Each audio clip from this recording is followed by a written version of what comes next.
व्यासपीठावरती विराजमान व्हावे। आदरणीय सतीश पाटील सर, त्याचबरोबर सुलभ फुटवळ साहेब, त्याचबरोबर आदरणीय विजयदादा कोलते साहेब, सतीशजी पाटील सर या ठिकाणी। नमस्कार। प्रतिवर्षाप्रमाणे 28वे आचार्यात्रे साहित्य संमेलन व 127वी आचार्यात्रे यांची जयंती सोहळा आज सभागृहात संपन्न होत आहे। या सोहळ्याच्या समारोपाची जबाबदारी मी सतीश पाटील कार्याध्यक्ष या नात्याने सुरुवात करीत आहे। आज दिवसभर आपल्याला कार्यक्रमांची रेलचेल आपण अनुभवली।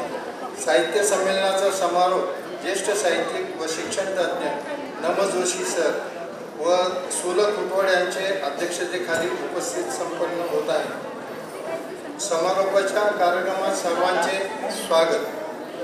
कार्यक्रमाच्या सुरुवातीला दिवसभराच्या संमेलन सोहळ्याचा डॉक्टर प्रसन्न कुमार प्राचार्य साहेब या, डॉक्टर मंजुषा दळवी व्यासपीठावर या। तत्पूर्वी आचार्य विकास प्रतिष्ठान पुरंदर यांच्या वतीने वाघेरे महाविद्यालयामध्ये कला विज्ञान आणि सायन्स शाखेमध्ये प्रथम आलेल्या विद्यार्थ्यांचं प्रमाणपत्र देऊन या ठिकाणी सन्मान करण्यात येत आहे। आजच्या कार्यक्रमाचे प्रमुख अतिथी त्यांना मी विनंती करतो या ठिकाणी आपल्या शुभ हस्ते या ठिकाणी आपण हे पारितोषिक द्यावं। आदरणीय सरपंच कडसाहेब आपणास विनंती आपण व्यासपीठावर उपस्थित राहावे। कड अंजली चंद्रकांत विज्ञान शाखेत वाघेरे महाविद्यालयातून प्रथम आलेली विद्यार्थिनी, तिचा सन्मान या ठिकाणी प्रमाणपत्र देऊन करण्यात येत आहे। आदरणीय सरपंच आपणही व्यासपीठावर उपस्थित राहावे। आजच्या समारोप कार्यक्रमाचे अध्यक्ष जोशी साहेब यांच्या हस्ते ही पारितोषिक आपण देतोय। त्यानंतर बोरावके समीक्षा प्रमुख व्यवसाय अभ्यासक्रम शाखेत वाघेरे महाविद्यालयामध्ये प्रथम 81.67% गुण मिळून विद्यार्थिनी व्यावसायिक अभ्यासक्रम शाखेत प्रथम आलेले आहे। त्यानंतर कला शाखेमध्ये प्रथम आलेली विद्यार्थिनी सुळके जान्हवी मनोज 76.33% मान्यवरांना विनंती करतो की आदरणीय प्रसन्न कुमार देशमुख साहेब, त्याचबरोबर नम जोशी साहेब या मान्यवरांच्या हस्ते या ठिकाणी हे प्रमाणपत्र वितरित होत आहे। सुळके जान्हवी मनोज, सुकळे जान्हवी मनोज, त्यानंतर भडतरे या ज्ञानेश्वर वाणिज्य शाखेत वाघेरे महाविद्यालयामध्ये त्या ठिकाणी प्रथम आलेली 93.57% मिळून ही विद्यार्थिनी प्रथम आलेली आहे। थोरात वैष्णवी हनुमंत विज्ञान महोत्सव वाघेरे विद्यालय सासवड 72.17% मॅडमच्या शुभ हस्ते त्या ठिकाणी हे पारितोषिक वितरण होत आहे। थोरात वैष्णवी हनुमंत विज्ञान शाखा महोत्सव वाघेरे विद्यालय अनेक विद्यार्थिनी चल जगाडे योगेश गणेश धन्यवाद। या सूत्रे मी सतीश पाटील यांच्याकडे सुपूर्द करतो। आदरणीय पाटील सर, यानंतर कार्यक्रमाला सुरुवातीला दिवसभराचा जे आज आढावा झालेला आहे, आज जे काही कार्यक्रम झालेले आहेत त्याचा थोडक्यात अहवाल आमचे अध्यक्ष ॲडव्होकेट दिलीप निरगुडे हे घेतील। नमस्ते। आज दिवसभर सकाळी 9:30 वाजता आपण या ठिकाणी सगळे आलो आणि आता इतका वेळ झाला तरी ते वातावरण जे सकाळचं वातावरण जे प्रसन्नता होती ती आज ताब्यात अशीच प्रसन्नता अजूनही अशीच आहे या वातावरणात। आणि याला कारण म्हणजे आमचे जे टीम लीडर जे आहेत, मुद्दाम मला या ठिकाणी उल्लेख करायचा आहे, आमचे जे टीम लीडर आहेत विजयराव कोलते यांचं नियोजन कार्यक्रमाची प्रत्येक बाब हा कार्यक्रम हे आमचं एक संमेलन नाही, 28वे संमेलन आहे आणि सलग 28व्या संमेलनात इतका परफेक्ट नियोजन करणं ही साधी गोष्ट नाही। आज आपण सगळं पहिलं म्हणजे प्रात्यक्षिक आपण सगळं अनुभवलंय। आज आमचे पाटील साहेब व्ही एस पाटील साहेब जयजय आणि मला वाटतं जवळजवळ 10, 12, 13 वर्ष ते इथं दरवेळेस इथे येतात। ह्या ज्या गोष्टी आहेत, सासवड तसे ग्रामीण भागातलं सासवडे फुटवळ साहेब 1987 साली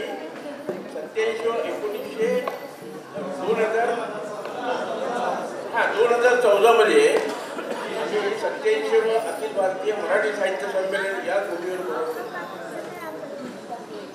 ते जेवढं परफेक्ट नियोजन होतं ना, मी परत परत ते शब्द वापरतोय. त्यावेळेस त्या नियोजन समिती मी सुचवतो आणि त्या एवढ्या अखिल भारतीय लेवलच्या समारंभामध्ये जे नियोजन करायला पाहिजे तेच नियोजन विजयराव कोलते या संमेलनात सुद्धा करतात. म्हणूनच ही संमेलनं यशस्वी होतात. आज सकाळपासून काय आज कार्यक्रम जे आम्ही पाहिले, रामराजे नाईक निंबाळकर या ठिकाणी येऊन गेले. आज खूप दिवसांनी आम्ही रामराजे नाईक निंबाळकर ऐकले. आमचे अण्णासाहेब काळेंचे ते तसे जवळचे मित्र आहेत. परंतु रामराजेंना आम्ही इथं ऐकलं एक आम्हाला एक परवडी होती. मुटवड साहेब, आपली विद्वत्ता किती आहे आणि साहित्यात आपली झेप किती आहे हे आम्ही आज आणतो. तुमचा परिचय करून देताना नंतर असं मला वाटलं की तुमचा परिचय मी फार अल्प करून दिला. इतकी आपण विशाळ आहात आणि हे जे सगळं जे केलं, हा सूत्रबद्ध कार्यक्रम जो केला त्याचे स्वागताध्यक्ष होते आमचे डॉक्टर विनायक खाडे. विनायक खाडेजी, खरं तर आपल्याला वेळ खूप कमी मिळाला. आम्ही यांना आधी आत्ता म्हणजे एवढंच आमची त्यांची निवड आम्ही केली, साहित्य संमेलनाचे स्वागताध्यक्ष म्हणून निवड केली आणि लगेच मला तुम्हाला जावं लागेल. परवाशी झाले, पण एवढा अल्पावधी मिळून सुद्धा त्यांनी इतकं सुंदर कार्यक्रम केलं की या प्रत्येकाची आमचे खरं आमचीच पाठ आम्ही तोडून घ्यावी अशी परिस्थिती आता. आमच्या नंतर आम्ही जो परिसंवाद घेतला, भारतीय राज्यघटना, भारतीय राज्यघटनेला आम्ही तिघं एकत्र व्याख्यान होतो. आमचे सुधाकररावजी आपले अमित आव्हाड होते, ते सुप्रीम कोर्ट जज आहेत, आपले सुप्रीम कोर्ट वकील आहेत. त्यानंतर आमचे असीम सरोदे साहेब आम्ही बोलवले होते, पण ते काही अपरिहार्य कारणामुळे येऊ शकले नाही. तिसरं केलं मी एक लोकल वक्ता. आम्हाला काय तसं बोलायची माहिती, परंतु लिगल पॉईंटनी इतकं मी वकील जरी असलो तरी लिगली इतक्या पॉईंटनी बोलणं साधी गोष्ट नव्हती. ही गोष्ट अरविंद आव्हाडांनी या ठिकाणी केली. खरं तर अरविंद आव्हाडांना तास दीड तास बोलून सुद्धा वेळ त्यांना खूप अपुरा पडला. दशरथजी त्यांना जर 2-2.5 तास पाहिजे होते, इतकं त्यांची विद्वत्ता आहे. आमचे अरविंद आव्हाड 18 ज्ञानेश्वरीचे 18 अध्याय त्यांचे तोंडपाठ आहेत. आणि अशी ही मी तुम्हाला परत का सांगतोय, अशी इतकी विद्वान मंडळी एका ठिकाणी एका व्यासपीठावर आणणं साधी गोष्ट नाही. अशी कार्यक्रमाची रेलचेल या ठिकाणी होती. आणि हे सगळं जर श्रेय द्यायचं असं कुणाला, तुमच्या रसिकांना द्यायचं. आमचा बाल आनंद मेळावा जो झाला, आमचा संदीप टिळेकर एकामागे इतकी सुंदर गीतं गायली, सुंदर गीतं इतकं संयोजन केलं की आमची हे कलाकार जे आहेत ते पडद्यामागची खरी लोक, पण आज ते पडद्यावर आलेले आहेत आणि आपण किती कार्यक्रम उत्कृष्ट करू शकतो, लोकांना सादर करू शकतो, याचं सादरीकरण अत्यंत उत्कृष्टपणे केलं. आत्ताचं उदाहरण घेतलं, आत्ता आपण शेवटचा कार्यक्रम जो ऐकला अहिल्यादेवींचा, आमचा सुनील हेंद्रेसारखे एक रिटायर्ड शिक्षक आहेत, त्यांची त्या पती-पत्नींनी एकाने गेला अहिल्याबाई आणि एक झाले त्यांचे प्रधान. आणि जो कार्यक्रम त्यांनी रंगवला, काही सूचना की आहे त्यांना करायला लागतील आपल्याला सूचना, की तो कार्यक्रम अजून थोडा त्यांनी वेगवान केला असता की याहीपेक्षा अजून बारदार कार्यक्रम झाला असता. पण तो केला, तोही कार्यक्रम अत्यंत यशस्वीपणे केला. आणि म्हणून आजचा जो कार्यक्रम जो झाला तो माझ्या हिशोबाने आपल्या सगळ्यांना भावला हा कार्यक्रम. आणि म्हणून आपल्या कलाकारांचे आणि या उपस्थित असलेल्या सर्व रसिकांचे या ठिकाणी हार्दिक टाळ्या वाजून त्यांना यानंतर प्रमुख अतिथी डॉक्टर नमस जोशी यांचा परिचय मी स्वतः करून देत आहे आपल्याला. नमस जोशी सरांचं पूर्ण नाव आहे नरसिंह महादेव जोशी. जन्म 11/1/1936. अध्यापन त्यांचं शिक्षण आहे MA, MAd, PhD 4 भाषांमध्ये स्पष्टता. म्हणजे 4 भाषा त्यांना प्रभुत्व आहे, इंग्रजी, मराठी, हिंदी व सिंधी भाषा. अध्यापन पुण्यातील Saraswati Mandir, New English School, Tilak Road, Bhave School, Numavi येथे शिक्षक व पर्यवेक्षक.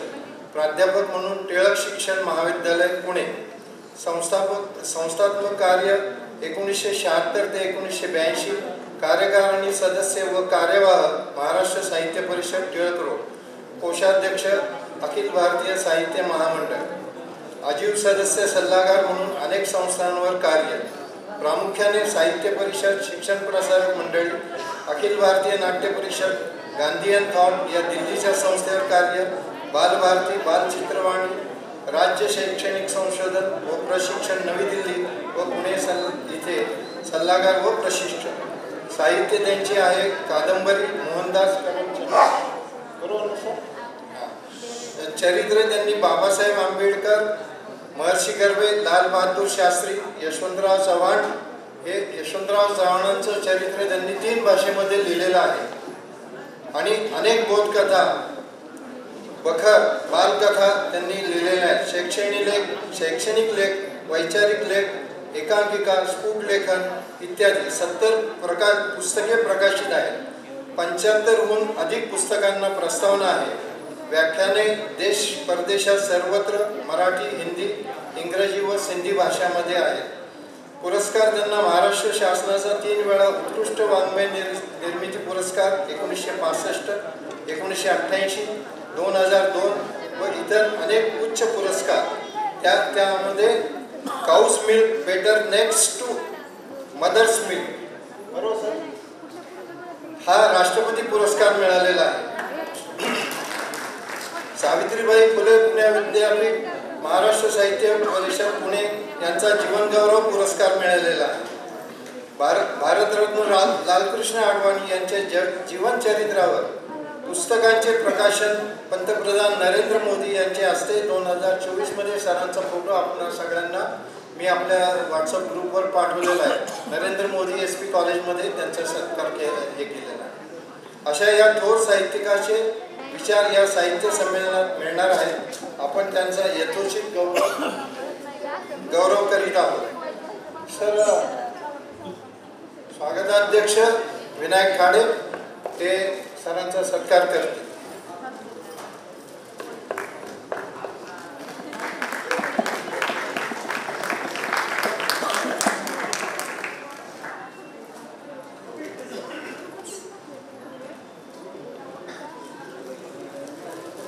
सर, यानंतर सरांचं नम जोशी सरांचंच उद्बोधन होईल. सर, यानंतर यामध्ये आपल्याकडनं नवीन शैक्षणिक धोरणाबद्दल काही मार्गदर्शन व्हावं. AI बॉट्स वगैरे, म्हणजे आपण आचार्यात्र्यांच्यावर तर बोलणारच आहात, म्हणजे तुमचा सहवास त्यांच्या जे काय होतं ते मराठी भाषेची अवनतीची कारणे आणि सध्याचा समाज मराठी भाषेबद्दल, इंग्रजी माध्यमाबद्दल आणि मराठी आधुनिक रोजगार म्हणजे संधीची भाषा, तंत्रज्ञान, विज्ञान याच्यामधनं कसं आपण मराठी भाषेला पुढे नेऊ याच्याबद्दल थोडं मार्गदर्शन व्हावं. आपण आदरणीय नमा जोशी सर बोलत आहे. या संमेलनाचे अध्यक्ष सोल खटवड, स्वागताध्यक्ष, प्रमुख पाहुणे, उद्घाटक प्राचार्य देशमुख आणि समोर बसलेले ज्यांच्या नावाचा घोष अनेक वेळा झाला ते विजयराव कोलते, त्यांचाही माझा परिचय फार जुना आहे. मित्र, मला पहिल्यांदा जाहीर करतो की या समारोपाच्या कार्यक्रमाला तुम्ही बोलावलं याबद्दल मला अतिशय धन्यता वाटत आहे. खरं तर उद्घाटनालाच, पण उद्घाटनाला तरुण माणूस बोलवावा आणि समारोपाला ज्याच्या आयुष्याचा समारोप आहे अशाला बोलवावा असं कदाचित म्हणजे मला वाटलं असेल, म्हणून माझ्या 90व्या वर्षी मला बोलावलं.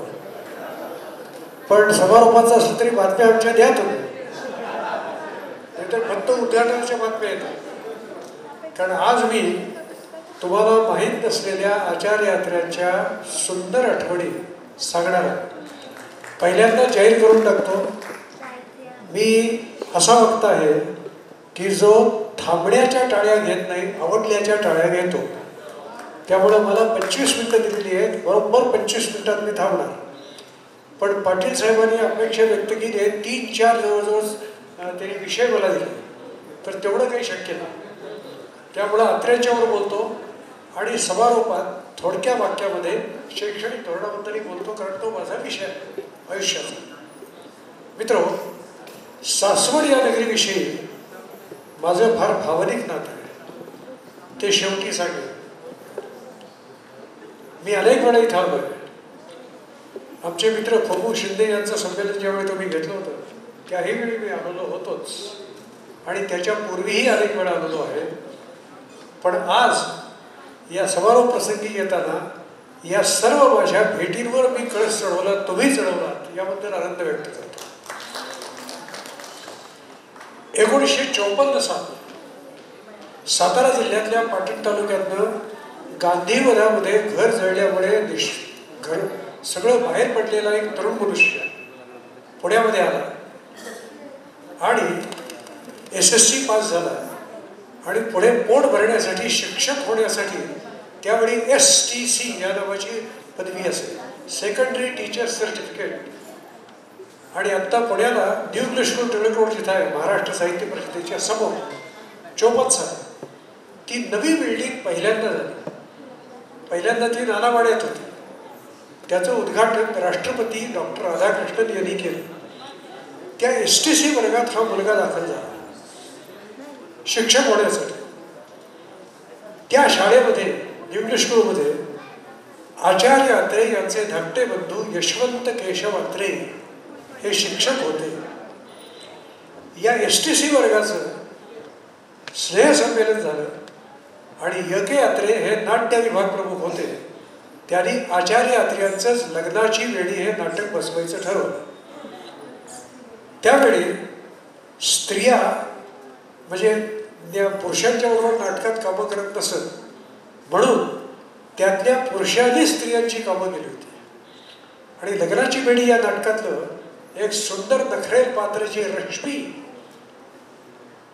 ते एका ह्या तरुण मुलाला जो 18 वर्षाचा होता त्याला यशवंतराव केशव अत्रेंनी दिलं. गोरापान, बॉब कट लावलेला, इथं बांधलेले सगळे बनपाव लावून हे केलेले स्त्री वाटावी म्हणून. आणि यशवंतराव अत्रेंनी आपल्या बंधूंना म्हणजे आचार्य अत्र्यांना रंगीत तालीम बघायला बोलवलं होतं. आदल्या दिवशी आचार्य अत्रेंनी 20 मिनिटं फक्त येईल असं सांगितलं. पण या मुलांची कामं पाहून ते 2 अंक थांबले आणि 3ऱ्या अंकाला मात्र निघून गेले. पण जाताना त्यांनी सर्व कलाकारांची वेळ घेतली आणि रश्मीचं काम ज्यांनी केलं तो होता पुरुषच, पण इतका सुंदर दिसत होता. बरं अत्रेच त्यांनी त्याला जवळ घेतलं आणि सांगितलं, पुरुष आहे हे माहीत आहे, नाहीतर मुकाच घेतला असता. पुढं हाच तरुण मुलगा हा SP कॉलेजमध्ये शिकायला. पुन्हा ते SP कॉलेजमध्येच शरद तळवलकर या दिग्दर्शकाने लग्नाची बेडी हे नाटकच बसवलं आणि त्याच्यामध्ये या तरुणाला पराग हे पात्र दिलं. ते पुरुष पात्र होतं. त्यावेळी आता मुली काम करत होत्या तिथं, त्यामुळे रश्मीचे काम इतरांना दिलं होतं. त्या परागला गाणं 2 गाणी होती त्याच्यामध्ये. ते गाजलेलं गाणं आचार्य अत्रेंचं, ती पाहत आज मला कलिजा खलास झाला, छातीत इश्क भाला की यार पार गेला, स्वर्गातल्या पर्याला की वस्त्रगाळ करून कमनीय विधे देह विधिने रचिला तिचा छबे. तो गायला सांगितलं. बाळ वाटे यांनी त्याला गायला सांगितलं होतं, चाल लावली होती. आणि त्यावेळी काय झालं होतं की लेडी रमाबाई हॉल जो SP कॉलेजचा आहे त्या लेडी रमाबाई हॉलमध्ये खालच्या मजल्यावर सगळे विद्यार्थी आणि प्राध्यापक बसत आणि वरच्या मजल्यावर मुली बसत. बरं, डायरेक्टर शरद तळवलकर तेही यात्रेला मानणार आहे आणि यात्रेच्या सारख्या जरा अवघड. तर त्यांनी त्या नाटकात त्या पदातली एक ओढ जी होती, स्वर्गात आल्या पर्याला की वस्त्रगाळ करून कमनीय देह विधीने रचिला तिचा छबेला. तर शरद तळवलकर काय म्हणले, तू असं कर म्हणले, स्वर्गात आल्या पर्याला यातला स गाळायचा आणि वर्गात आल्या पर्याला म्हणायचं वर हात घालायचा. वर मुली बसलेल्या असतात. त्याप्रमाणे त्यांनी केलं. टाळ्यांचा कडकडाट झाला आणि शरद तळवलकरांनीच ही गोष्ट आचार्य अत्र्यांना सांगितली. तेव्हा आचार्य अत्र्यांनी शरद तळवलकरांच्यावर निरोप पाठवला की रश्मीची भूमिका करणारा तोच पोऱ्याला, मग त्याचा मुका घ्यायला राहिला होता, तो घ्यायला आता येतो. हा निरोप पाठवला, घेतला नाही पण निरोप पाठवला. असे आचार्य अत्रे यांचा आशीर्वाद त्या तरुण मुलाला मिळाला. त्याच्या पूर्वीची एक छोटी गोष्ट आहे. नंतर 62 सालची याच सासवडमध्ये इथे प्रायमरी हेल्थ सेंटर होते. कांबळे नावाचे डॉक्टर होते. त्या प्रायमरी हेल्थ सेंटरमध्ये ससून हॉस्पिटलमधून BPLAची नर्सची परीक्षा पास होऊन काम करायला नर्स म्हणून खेड्यामध्ये डेप्युटेशनवर एक परिचारिका आलेली होती. गोरीपान, धारेडोळे. आणि त्यावेळी आचार्य अत्र्यांनी सासवडला भेट दिलेली होती. त्यांना बघायला सासवडमधले सगळे नागरिक आलेले होते. ही मुलगी, ही परिचारिका हातामध्ये आचार्य अत्र्यांचंच पुस्तक घेऊन, कारण ते करमणुकीला दुसरं काही नव्हतं म्हणून ती पुस्तकं वाचत असे. ते पुस्तक घेऊन एका उंच पारापाशी उभी होती. ते आचार्य अत्रे असे आले. आता सगळेच लोक त्याला पाहत होते. त्यांनी या गोऱ्यापान मुलीकडे पाहिलं आणि आपलंच पुस्तक तिच्या हातात पाहिलं. त्यावर ते म्हणले, तिने नमस्कार केला अत्रे. ते म्हणले, छान, तुला तुझ्यासारखाच गोरापान नवरा मिळेल, असा आचार्य अत्रेंनी त्या मुलीला आशीर्वाद दिला. पुढे त्या मुलीचं लग्न झालं. आणि मित्र हो, या ज्या 3 गोष्टी मी तुम्हाला सांगितल्या, रश्मीचं काम करणारा, परागचं काम करणारा आणि मुलीला गोरा नवरा मिळाला, तो आज तुमच्या समारोप समारंभाचा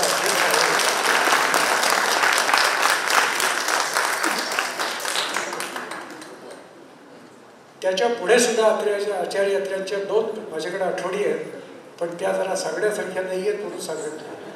कारण नॉनव्हेज आहेत. पण त्या सगळ्याच आता विद्यार्थी वगैरे इथे बसले.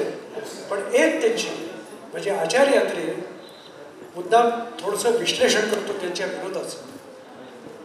आचार्य अत्रे यांना प्रतिभावान म्हणत असतो. प्रतिभा म्हणजे नेमकं काय? संस्कृतमधल्या सर्व साहित्यिकांनी, साहित्यकारांनी, आधुनिक आणि पाश्चात्य आणि पौर्वात्य अशा सर्व समीक्षकांनी प्रतिभेची व्याख्या केली. प्रतिभेला आपण सामान्यपणे कल्पनाशक्ती असं म्हणतो. म्हणजे चांगली कल्पना सुचली की प्रतिभा. पण नुसती कल्पना सुचून चालत नाही, तर त्या कल्पनेबरोबर प्रज्ञाही लागते. आणि म्हणून एक सुंदर व्याख्या प्रतिभेची केलेली आहे. ती अशी, नवनवोन्मेषशालिनी प्रज्ञा प्रतिभा. नवोन्मेषशालिनी म्हणजे ज्याच्यामधून नवोन्मेष असा होतो, ती प्रज्ञा असलेली प्रतिभा म्हणजे त्या माणसाची प्रतिभा. अशी प्रज्ञा आणि कल्पनाशक्ती दोन्ही असलेले आचार्य अत्रे होते. म्हणून उत्तम विडंबन सुद्धा ते करत असत आणि उत्तम करुण लेख सुद्धा लिहित असत. ज्या विनोबा भाव्यांच्यावर विनोबा की वानरोबा असा लेख ते लिहिला. कारण विनोबांचे काही तत्वज्ञान त्यांना पसंत नव्हतं. त्याच विनोबांच्यावर, त्यांच्या तत्वज्ञानावर त्यांनी लेखांकच्या लेखांक लिहिले. साने गुरुजींच्यावर मृत्यूचे चुंबन घेणारा महाकवी असं शीर्षक दिलं. काय सुंदर शीर्षक. लता मंगेशकरवर दिलं होतं. स्वरलता. एक एक वाक्य त्यातलं आपण पाठ करून टाकावं. आणि सूर्यास्त तर आहेच आहे. कऱ्याचे पाणी याचे खंडच्या खंड आपण वाचलेही असते. त्यातलं शेवटचं त्यांचं जे आहे, मी जीवनाचा यात्रेकरू आहे, माझ्या खांद्यावरची पताका अजून खाली होत नाही. हे जे स्वगत आहे ना, हे स्वगत सगळ्या लोकांनी पाठ करावं आणि जीवनाचं मर्म समजून घ्यावं असे अत्रे होते. अत्र्यांचा विरोध करायला तुम्ही विडंबन ते जे शब्दांवर कोणत्या करत असत ते विनोद सोपे होते, परंतु ते बौद्धिक विनोद सुद्धा करत असत. त्यातला एक अर्ध नॉनव्हेज असलेला आता सांगतो. सबंध नॉनव्हेज असलेला सांगणार नाही, पण अर्ध नॉनव्हेज असलेला त्यांचा विनोद सांगणार. संयुक्त महाराष्ट्राच्या चळवळीमध्ये आचार्य यात्रे तर पुढं होतेच आणि त्यांच्यामुळे सगळी चौघं साकार आलेली माहिती आहे. पण पुढं काय झालं की त्या पक्षांच्या मध्ये संयुक्त महाराष्ट्र समितीमध्ये 2 गट पडले. एक होता सौसोपा आणि दुसरा होता प्रसोपा, म्हणजे प्रजा सोशलिस्ट पार्टी, आणि दुसरे होते संयुक्त सोशलिस्ट पार्टी. पहिल्यांदा दोन्ही एकत्र होते, पण हे प्रसोपा म्हणजे बरेचसे प्रजा समाजवादी लोक, म्हणजे नागो गोरे, यशवंत जोशी, वसंत बापट, ही सगळी मंडळी इकडे आहे, आणि आचार्य यात्रे, कॉम्रेड डांगे, हे सगळी मंडळी इकडे आहे. पण पहिल्यांदा एक होती ना. पण हे प्रसोपावाले काय म्हणले, आता वेगळे पक्ष झाल्यामुळे एकमेकांवर टीका सुरू झाली. तर एकदा त्यातल्या एका प्रख्यात कवीने आचार्य यात्रेच्यावर लिहिलं, जरा सपाटून लिहायचं म्हणून, की काय आचार्य यात्रे लिहितात, लोकांची टिंगलटवाळी करतात, त्यांच्या कुरूपतेवर सुद्धा ते लिहितात. कोणी नक्की आहे, कोणी पोळपोडे आहे, कोणी ढेरपोटे आहे, असलं काहीतरी लिहितात. आम्हाला सुद्धा त्यांच्यासारखं लिहिता येईल, पण आम्ही साधन सुचिता मानतो म्हणून आम्ही लिहिणार नाही. पण जर लिहायचं झालं तर आम्ही असं लिहू की आचार्य यात्रे याला उघडं पाहिलं तर त्यांचं पोट हिंदुस्थानच्या नकाशासारखं दिसतं, असं त्यांनी लिहिलं. आचार्य यात्रेच ते. दुसऱ्या दिवशी आचार्य यात्रेने मराठामध्ये लिहिलं, त्याला म्हणावं तू माझा फक्त हिंदुस्थान पाहिल्यास, शिरोळ पाहिला असतं लेखणी आता धरणार नाही. हा विरोध कळायला भूगोलाचं ज्ञान असं. मित्र, इथे प्रज्ञा आहे. प्रज्ञा जी म्हणतात ना ती या ठिकाणी असे आचार्य.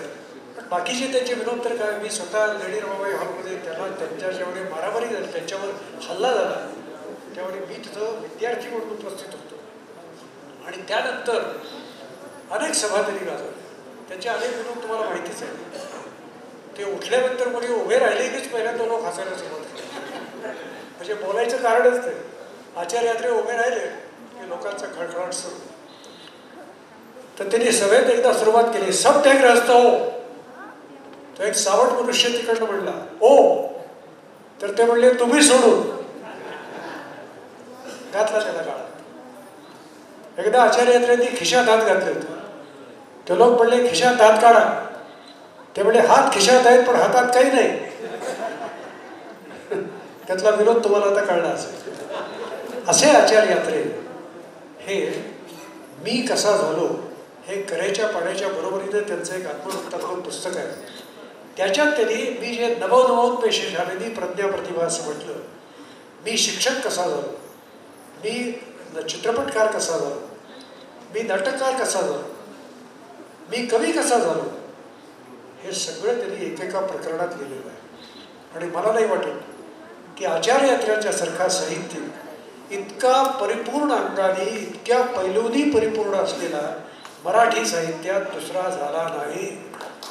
आणि म्हणून सभा लोकांचं मी अभिनंदन करतो, विजयराव पंत्यांचं अभिनंदन करतो, सर्व कार्यकर्त्यांचं अभिनंदन करतो एवढ्यासाठी की एवढ्या मोठ्या युगप्रवर्तक साहित्यिकाच्या संबंधातलं संमेलन, त्याची स्मृती आज तुम्ही वर्षानुवर्ष या ठिकाणी येतात आणि एक सुंदर रंगमंदिर त्यांच्या नावानं तुम्ही उभारलेलं आहे. याबद्दल तुम्हाला धन्यवाद द्यायला पाहिजे.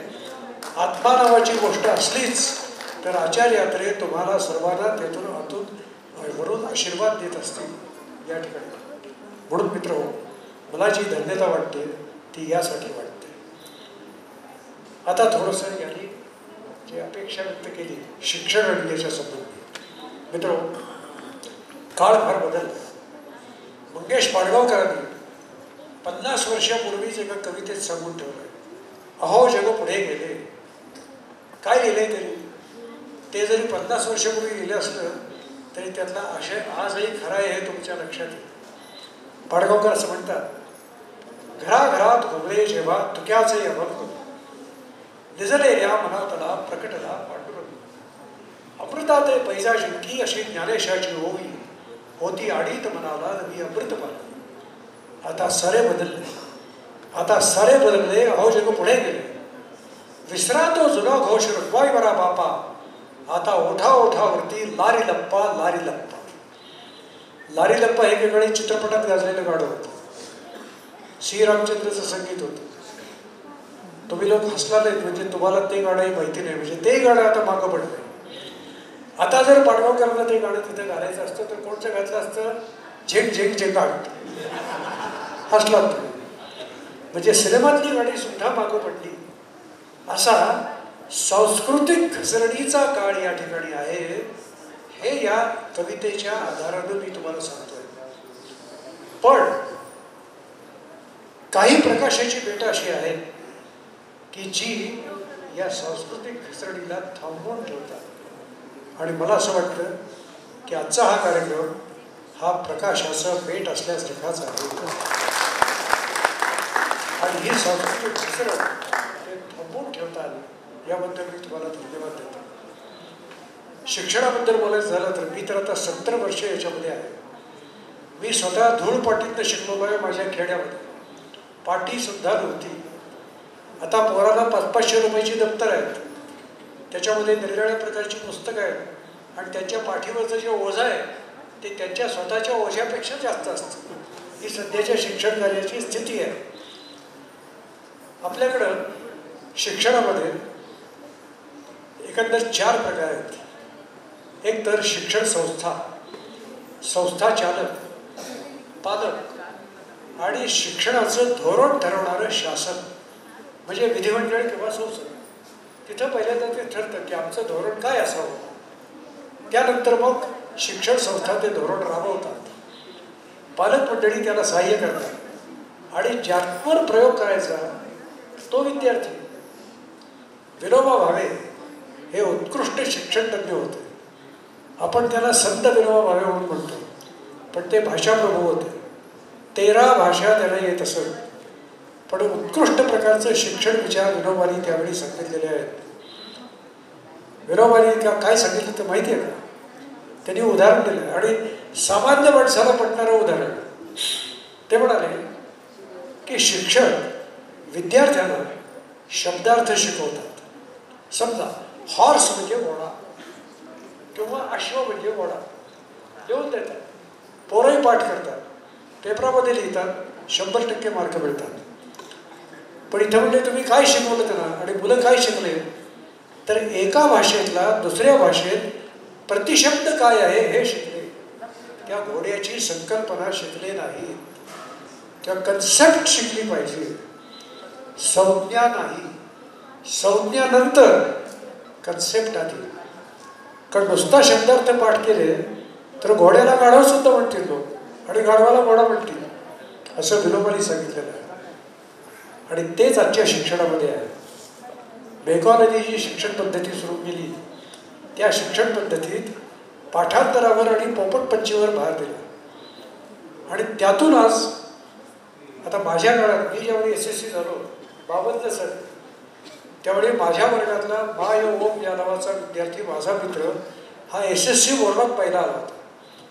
त्याला फक्त 72% मार्क होते आणि मला 69% होते, आपलं 62% होतं. पण आता विद्यार्थ्याला 100% मार्क पडतात. आहेत का हो एवढे विद्यार्थी हुशार? काही आहेत, पण त्यातले बरेचसे पाठांतर पोपटपंची करून झालेले असते. आजची जी आपली परीक्षा पद्धती आहे त्याच्यामध्ये उदाहरणार्थ वस्तुनिष्ठ प्रश्न असतात. आता माझ्याकडे इतकं मटेरियल आहे की 25 मिनिटाच्या आत मला सांगता येणे शक्य नाही, पण एकच 2-300 उदाहरण तुम्हाला पटणारं म्हणून देतो. वस्तुनिष्ठ प्रश्नामध्ये काय असतं की खरे का खोटे, चूक की बरोबर ते लिहा.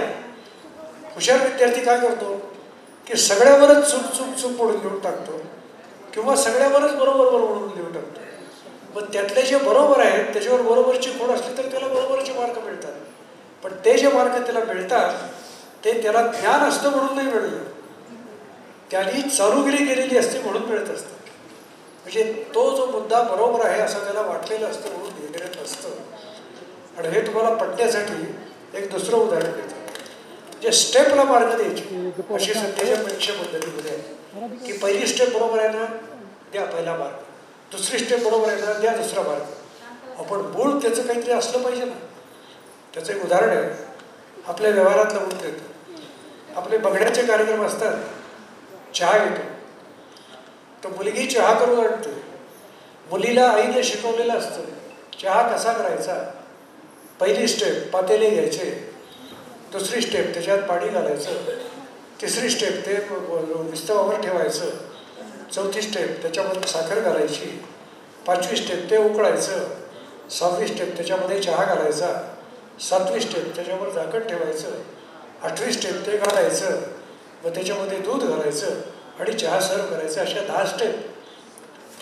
मुलीने चहा आणला, परंतु त्या दिवशी बघणाऱ्याला बिन चहाचा चहा प्यावा लागला. पण मुलीला मात्र 10 पैकी 9 मार्क. कारण असं की तिनं बाकीच्या सगळ्या स्टेप केल्या होत्या, पण चहाची पावडर तिनं घालायचं विसरलं. पातेलं ठेवलं होतं 1 मार्क, उकळलं 2 मार्क, साखर घातली 3 मार्क, पण चहाची पावडर घालायची विसरली. पण सध्याच्या वस्तुनिष्ठ परिस्थितीप्रमाणे तिला 10 पैकी 9 मार्क मिळाले, पण बघणाऱ्याला आणि पिणाऱ्याला बिन चहाचा चहा प्यावा लागला. अशी सध्याची परीक्षा पद्धती आहे. म्हणून परीक्षेमध्ये ज्ञान झालं पाहिजे, कन्सेप्ट शिकल्या पाहिजेत. आणि त्या कन्सेप्ट शिकताना आता तुम्ही जे आधुनिक शिक्षण प्रणालीत सांगितलं ते मात्र आता होत आहे. जी नवीन शिक्षण प्रणाली आत्ता शैक्षणिक धोरण आपल्याकडे येत आहे त्याच्यामध्ये तुमचं कौशल्य विकसनावर भर आहे. आणि त्या कौशल्य विकसनामधून माणसाला हातानं काम करणं, पंचेंद्रियांनी ज्ञान घेणं आणि त्या पंचेंद्रियांच्या ज्ञानाचा प्रत्यक्ष उपयोग करणं, हे सगळं नवीन शैक्षणिक धोरणामध्ये आहे. फक्त आता ते नवीन शैक्षणिक धोरण अंमलात आणणाऱ्यांच्यावर त्याची यशस्वीता अवलंबून आहे. म्हणून शिक्षकाची भूमिका आणि संस्था चालकांची भूमिका त्याच्यामध्ये फार महत्त्वाची आहे. नुसतं कृती करून चालणार नाही, तर त्याच्यामध्ये माणसाने रस घातला पाहिजे. मी साधारणपणे शिक्षकांच्या इथं जे कोणी शिक्षक बंधू असतील त्यांनी कृपया वाईट वाटून घेऊ नये. मी शिक्षकांना मानणाराच मनुष्य आहे. मी म्हणजे दोन्ही प्रकारचा शिक्षकाला इतका मानणारा मी आहे की कोणत्याही शिक्षकाला नावं ठेवलेली मला आवडत नाही. पण त्याचवेळी शिक्षकांनी सुद्धा आपली क्वालिटी आणि गुणवत्ता सिद्ध केली पाहिजे ना. आणि त्यामुळे त्यांनी कोणी बोललं तर तरी वाईट वाटून घेता कामा नये. म्हणून मी काही शिक्षकांचे प्रकार पाडलेले आहेत. एक त्रस्त शिक्षक, म्हणजे फार त्रासलेला असतो, त्याचा चेहराच त्रासिक असतो. वर्गात लोकांच्या समोर उभा राहतो, काय की विद्यार्थी खलास होत जातात. दुसरा सुस्त शिक्षक, म्हणजे गोळ्याच्या ढेपेसारखं असतं, त्याच्यापासून विद्यार्थ्याला काही स्फूर्ती मिळत नाही. दुसरा फस्त शिक्षक, सुस्त, मस्त, त्रस्त. आणि शेवटचा मस्त शिक्षक. तो मस्त शिक्षक हा आपली पंचेंद्रिय अध्यापनाच्या कामात लावतो. लहानपणी मला आमच्या खेड्यामध्ये एक श्लोक शिकवलेला असतो. डोळ्यानी बघतो, धरी परिसतो, कानी पदी चालतो, जिव्हेने रसचा खातो, मधुरही वाचे बरे बोलतो, हातानी बहुसाल काम करतो, विश्रांती घ्यावया, घेतो झोप सुखे फिरून उठतो, ही ईश्वराची दया. ईश्वराची दया असो नसो, ईश्वर कोणी मानून नाही, पण या प्रत्येक इंद्रियाचं काम सांगितलेलं आहे. डोळ्याने बघतो, 85% ज्ञान आपल्याला डोळ्याने मिळत असतं, कानाने मिळत असतं. ह्या प्रत्येक इंद्रियाचं काम झालं पाहिजे. नुसतं पाठांतर आणि पोपटपंची चालणार नाही. नवीन शैक्षणिक धोरणामध्ये कौशल्य विकसन म्हणजे स्किल डेव्हलपमेंट हे आहे आणि हाताने काम करायला लावणार आहे. त्यातून काम करता करता कामातून राम हे त्या ठिकाणी घ्यायला सांगितलेलं आहे. म्हणून नवीन शैक्षणिक धोरण हे फार चांगलं आहे. मित्रो, माझा वेळ आता संपत आलेला आहे. 10 मिनिटं? ठीक आहे, ठीक आहे.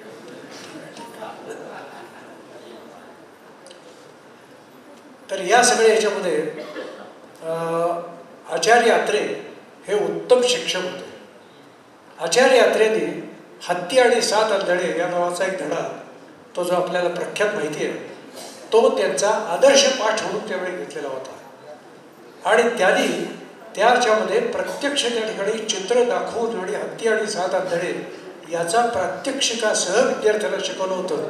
म्हणून त्याचे विद्यार्थी हे सुद्धा उत्तम शिकले, यात काही शंका नाही. आपल्या शिक्षण प्रणालीमध्ये आपण ज्या काही गोष्टी करतो ती पहिली म्हणजे पाठ्यपुस्तक. आता पाठ्यपुस्तक हे साधन आहे, पण पाठ्यपुस्तकाच्या बाहेरचं माणसाने काहीतरी शिकायला पाहिजे की नाही. तुम्हाला साधी गोष्ट आहे, जो स्किलफुल शिक्षक असेल त्याला आम्ही सिच्युएशनल अप्रोच असं म्हणतो. म्हणजे काय की जी वस्तुस्थिती आहे ती त्या ठिकाणी वापर करायचा आणि त्यातून विद्यार्थ्याला ज्ञान द्यायचं. त्याचं एक साधं उदाहरण मी तुम्हाला इंग्रजीमधलं देतो. समजा आपल्याला इंग्रजीमधलं पॉझिटिव्ह, सुपरलेटिव्ह, आपलं कंपॅरेटिव्ह आणि सुपरलेटिव्ह डिग्री म्हणजे तरतमभाव हे शिकवायचं असेल तर फार वेगळं जायचं काही कारण नाही. हे 3 बोटं अशी करायची. हे बोट क्रकडी स्मॉल नाही, हे अंगठ्याचं बोल स्मॉल, त्याच्या पुढचं बोल स्मॉलर आणि त्याच्या पुढचं बोल स्मॉलेस्ट. झालं. उलटं शिकवायचं असेल बिग, बिगर, बिगेस्ट असं उलटं. म्हणजे 3 बोटं दाखवून तुम्हाला स्मॉल, स्मॉलर, स्मॉलेस्ट किंवा बिग, बिगर, बिगेस्ट हे शिकवता आलं. फळ्यावर लिहून द्यायची काहीच आवश्यकता नाही. मुलांना ही कन्सेप्ट समजली येत नाही की स्मॉल म्हणजे काय, स्मॉलर म्हणजे काय आणि बिगर म्हणजे काय किंवा डिग्री म्हणजे काय हे त्यातून कळलं. पण दुर्दैवानं शिक्षक तसं करत नाहीत आणि त्यांच्याकडनं फक्त पाठांतर करून घेतात. Small, smaller, smallest, small, smallest. विद्यार्थ्यांना काही लिहिता येत नाही. एक फार छान गोष्ट करून लिहिते. म्हणजे ज्याला जे पाहिजे ना ते ज्ञान त्याला द्यायला पाहिजे. ते जर दिलं नाही आणि त्याच्या कर्तृत्वाप्रमाणे त्याच्या कुवतीप्रमाणे दिलं नाही तर काय होतं याच्याबद्दल रवींद्रनाथांची गोष्ट आहे बरं का, माझी नाही आहे. एक राजा होता आणि राजा हा ज्ञानप्रेमी होता. कळत काही नव्हतं त्याला, पण विद्याप्रेमी होता. त्याला असं वाटलं की आपल्या दरबारातले सगळे लोक जे आहेत हे ग्रॅज्युएट व्हायला पाहिजे होते आणि त्यांनी एक पोपट पाळला होता. तो पोपट पण ग्रॅज्युएट व्हायला पाहिजे असं राजाला वाटलं. आता पोपटाचा ग्रॅज्युएटचा काही संबंध नाही भाऊ. पोपट हा स्वतः ग्रॅज्युएट काय, डीन ऑफ द फॅकल्टी आहे तो आकाशाचा. तो आभाळामध्ये उंच उडू शकतो, आपण नाही उडू शकतो. पण राजाला वाटलं नाही तो आमच्यासारखा ग्रॅज्युएट झाला पाहिजे. म्हणून त्यांनी दरबारातल्या पंडिताला बोलावलं आणि सांगितलं, पंडित हा माझा पोपट ग्रॅज्युएट झाला पाहिजे. आता राजाची जात नाही, ती कोण डावलणार. पंडिताला माहीत होतं की पोपटाला नको येते, पण काय करणार, शिकवतो म्हणून. पोपटाचं अध्यापन सुरू झालं. पहिली स्टेप, तो पोपट जो मोकळा हिंडत होता ते सोन्याचा पिंजरा आणला आणि त्याच्यात त्याला बंद करून टाकला. शिक्षणाची पहिली पायरी.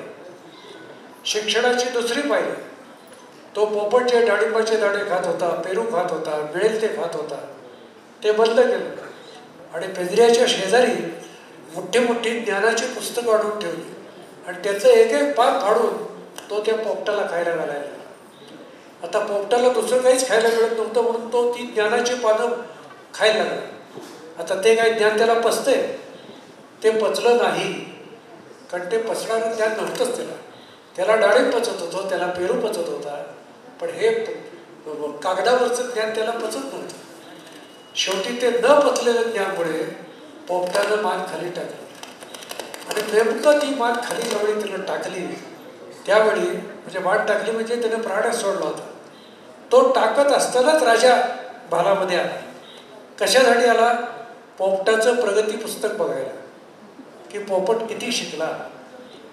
त्या राजाने पंडिताला विचारलं की पंडित झालं का शिक्षण पोपटाचं, किती झालं, प्रगती पुस्तक काय त्याचं. पंडिताने शांतपणे खाली मान घालून उत्तर दिलं, sir his education is now complete. त्याचं शिक्षण पूर्ण झालेलं आहे, म्हणजे त्यांनी मेला येतो. आजचं शिक्षण तसं आहे, आपण त्यांच्यावर लादतोय आणि त्या लादलेल्या शिक्षणामुळे पंडितही म्हणतायत राजाही चाललंय सगळ्याचं. पण पोपटाला डाळिंब द्या, पेरू द्या, त्याला मोकळा हिरू द्या, त्याला त्याच्या वातावरणात जाऊ द्या, मग बघा तो तुमच्यासारखं किती तुम्हाला किती आनंद देत होते.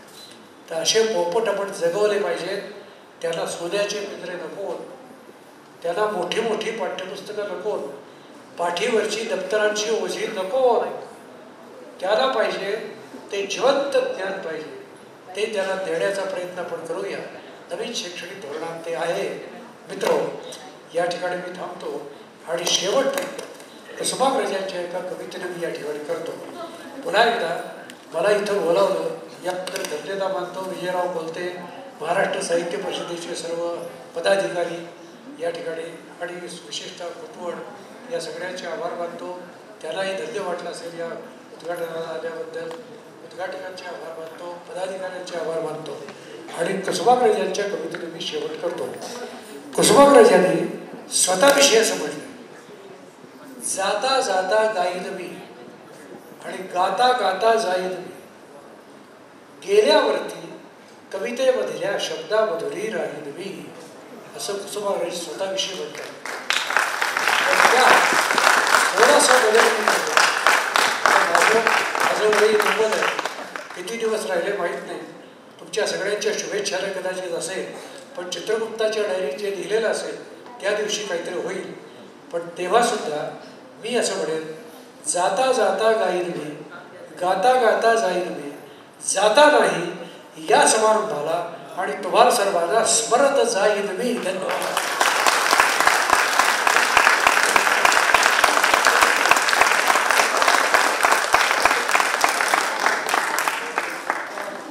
आता आपण आपलं ऋषींद्रले व्यक्तित्व खरोखरच म्हणजे एवढं मोठं बौद्धिक आम्ही कधीच ऐकलं नव्हतं. आणि आता समारोप इतका सुंदर झाला की शेवट गोड व्हावा, शेवट गोड व्हावा. आता अतिशय गोड शेवट सरांनी केला.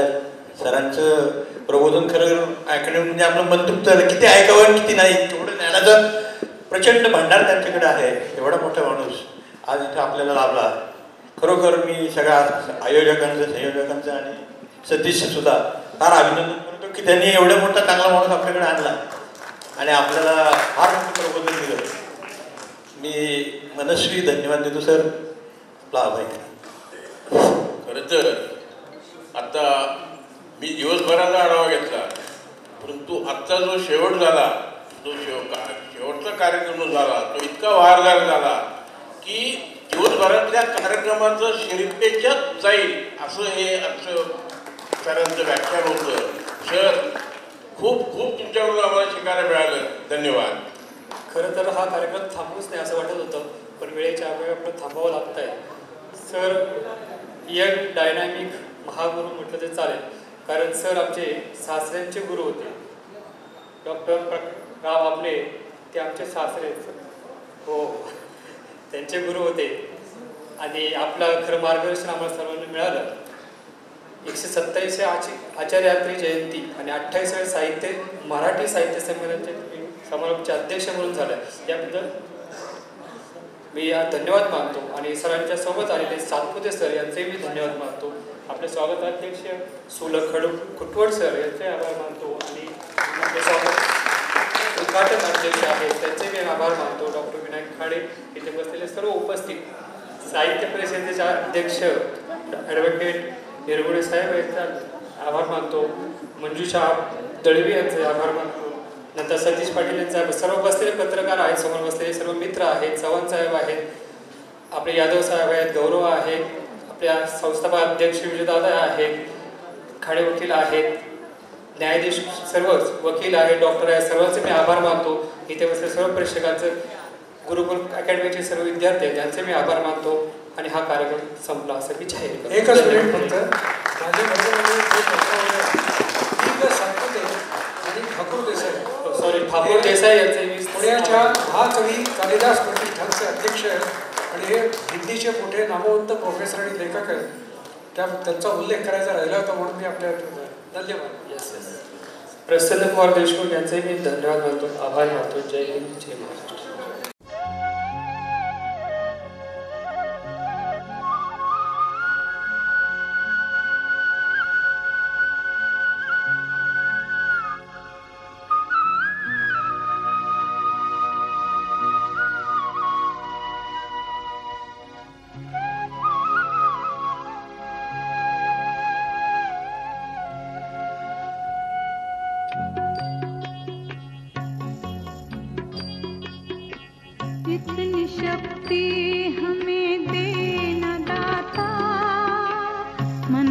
विश्वास कमजोर होना, इतनी शक्ति हमें देना दाता।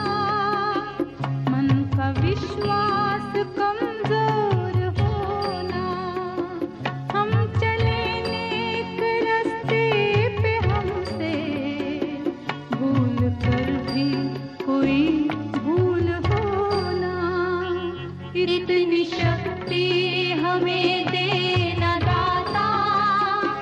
मन का विश्वास कमजोर होना, हम चले नेक रास्ते पे हमसे भूल कर भी कोई भूल होना, इतनी शक्ति हमें देना दाता। मन का विश्वास कमजोर होना।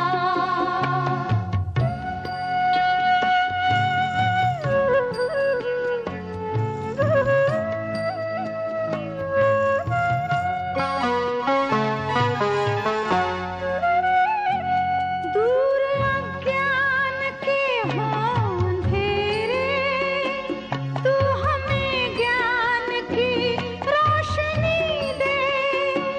हर बुराई से बचते रहे हम, जितनी भी दे भली जिंदगी दे। बैर होना किसी का किसी से, भावना मन में बदले की होना। हम चले नेक रास्ते पे हमसे भूल कर भी कोई भूल होना, इतनी शक्ति हमें देना दाता। मन का विश्वास कमजोर होना।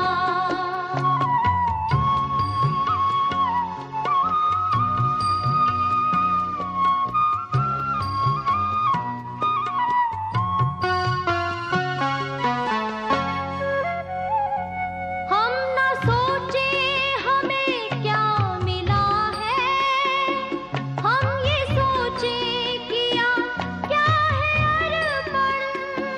फूल खुशियों के बाटे सभी को, सबका जीवन ही बन जाए मधुबन। अपनी करुणा का जल तू बहा के, कर दे पावन हर एक मन का कोना।